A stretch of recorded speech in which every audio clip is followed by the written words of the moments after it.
Hi, my name is Jennifer McKee, and I'm a teacher interested in STEM. STEM stands for Science, Technology, Engineering, and Mathematics. Some people add an A for the arts. Today, I am going to issue you a STEM challenge. I want you to build a bird's nest. I'm going to use a cup. I have some twisty ties, some pipe cleaners, and some popsicle sticks. I'm going to see what can help me make a bird's nest.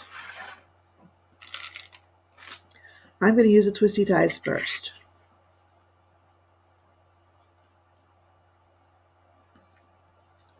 What do birds really use to make their bird's nest if they're outside? Most birds will use twigs, grass, and maybe if they can find it, some string.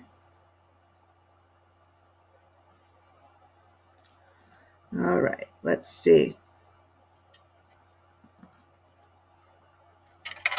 Oops.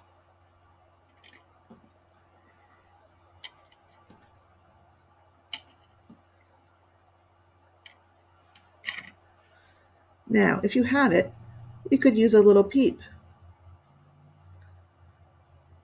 That worked pretty good. If you don't have a peep, you might be able to use something else you have at home. I happen to have a little Lego guy. Oops, that didn't work too well.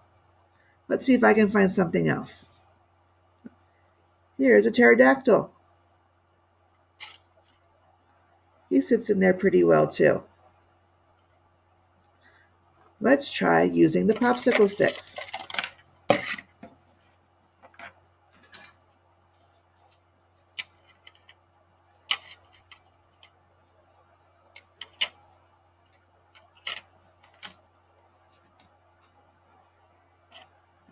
The peep sits on there pretty well.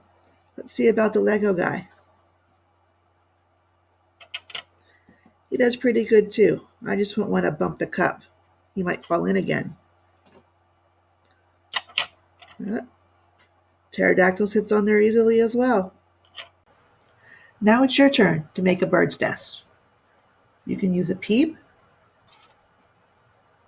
a Lego guy, a pterodactyl, or something you have around the house. Remember, you can use pipe cleaners, popsicle sticks, twisty ties, or if you're able to, go outside and find what a bird might really use to make their nest. Twigs, grass, and string if they can find it. Show me what your bird's nest looks like and what it held.